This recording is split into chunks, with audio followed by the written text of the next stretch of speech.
मंडळी, जगत भाई रेसिपीमध्ये तुम्हा सर्वांचं खूप खूप स्वागत आहे। तर आज आपण बनवणार आहे चायनीज व्हेज। चला तर आपण सुरुवात करूया। तर कढई मी इथं तापायला ठेवली आहे। तर कढईमध्ये आपण एक तांब्या पाणी घालणार आहे। तर पाण्याला उकळी येऊ द्यायची, अशी उकळी आलेली आहे। तर आपण त्याच्यामध्ये नूडल्स घालणार आहे। नूडल्स घातल्यानंतर थोडंसं तेल घालायचं आहे व थोडंसं चवीनुसार मीठही घालणार आहे।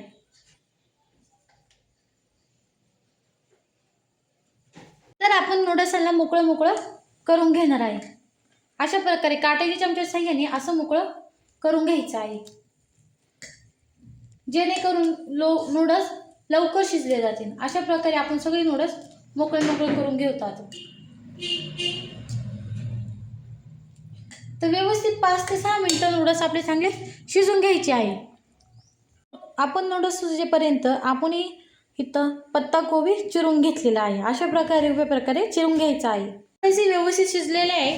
आता आपण नूडल्स काढून घेणार आहे। अशा चाळणीच्या याच्यात काढायचे आहे व्यवस्थित।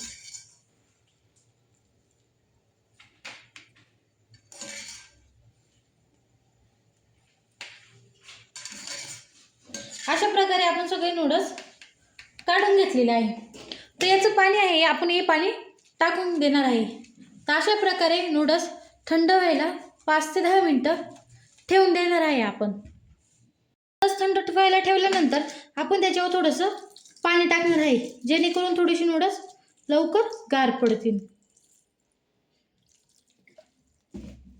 व मोकळं सुटसुटीत होतील। त्याच्यामध्ये थोडंसं तेल लावणार आहे, जेणेकरून पटापट मोकळे होतील। तर अशा प्रकारे तेल टाकायचं आहे व अशा प्रकारे सुटसुटीत नूडल्स करून घ्यायचे। तर अशा प्रकारे आपले नूडल्स सुटसुटीत झालेले आहे। तेल लावल्यानंतर आपण आता याला कॉर्नफ्लॉवरही लावून घेणार आहे। तो कॉर्नफ्लॉवर टाकायचा आहे। मी साधारण 2 चमचे कॉर्नफ्लॉवर टाकलेले आहे। तर व्यवस्थित अशी लावून घ्यायची आहे, जेणेकरून आपण हे नूडल्स तळणार आहे कडक होतील व खायलाही भन्नाट लागतील। तर अशा प्रकारे आपण सगळे याला कॉर्नफ्लॉवर लावून घेतलेले आहे। तर आपण आता हे तळणार आहे। मंडळी, आता आपण नूडल्स तळायला लावणार आहे, त्यासाठी तेल तापायला ठेवायचं आहे। तर कढई चालू केलेली आहे। तर आता आपण याच्यामध्ये तळ्यापुरतं तेल घालणार आहे। तर आपण थोडंसं तेल घालायचं आहे, जास्त तेल घालायचं नाहीये। म्हणजे मी साधारणपणे एवढं तेल घातलेलं आहे कढईमध्ये, ते व्यवस्थित तापून घ्यायचं आहे। तर मंडळी, तेल आपलं व्यवस्थित तापलेलं आहे। आता आपण त्याच्यामध्ये नूडल्स सोडणार आहे।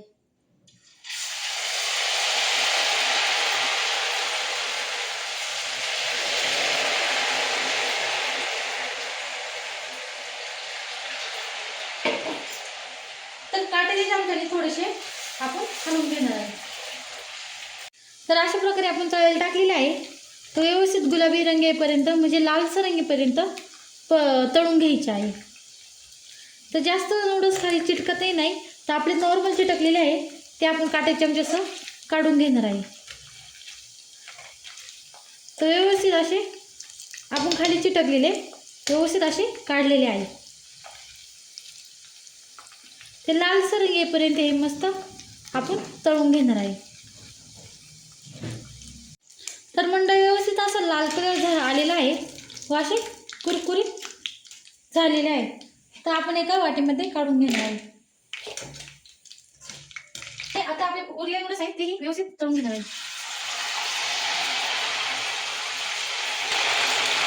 थोडे नूडल्स टाकून असे हलवून घ्यायचे आहे।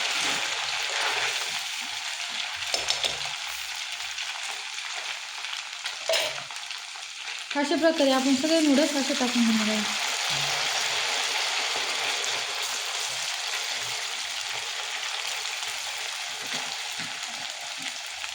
तर आपले जवळजवळ सगळे नूडल्स आपले टाकून झालेले आहे।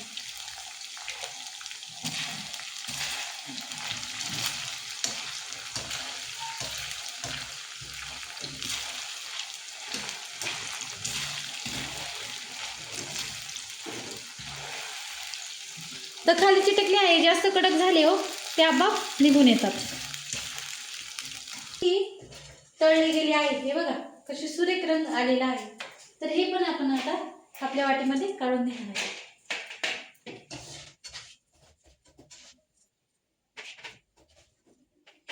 तर मंडळी व्यवस्थित आपले नूडल्स तळले गेलेले आहे.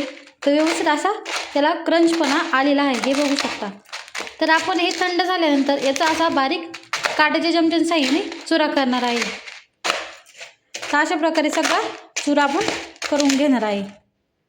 तर मंडळी व्यवस्थित असा आपला बारीक चुरा झालेला आहे. तर मंडळी आपण याच्यामध्ये आता आपण शेजवान चटणी घालणार आहे. तर थोडीशी शेजवान चटणी घातलेली आहे. तर कापून घेतलेला कोबी घालायचा आहे. तर व्यवस्थित मिक्स करायचं आहे. आता याच्यामध्ये मीठ घालायचं नाही आहे, कारण आपण जेव्हा शिजायला घातलेले तेव्हाच आता याच्यामध्ये आपण मीठ घातलेलं आहे. जर तुम्हाला चमच्याने मिक्स करता येत नसेल तर तुम्ही अशी प्लेट घ्यायची, अशी ठेवायची व असं मिक्स करू शकता.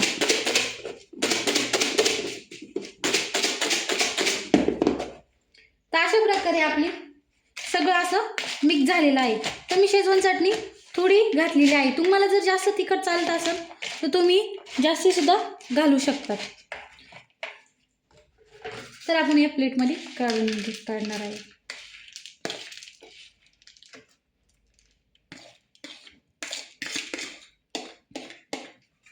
तर मला कोबी जास्त आवडतो म्हणून मी याच्यावर कोबी जास्तही ठेवलेला आहे. तुम्हाला जर बारीक आवडत असेल तुम्ही बारीक करूनही घालू शकतात. चायनीज भेळ कशी झाली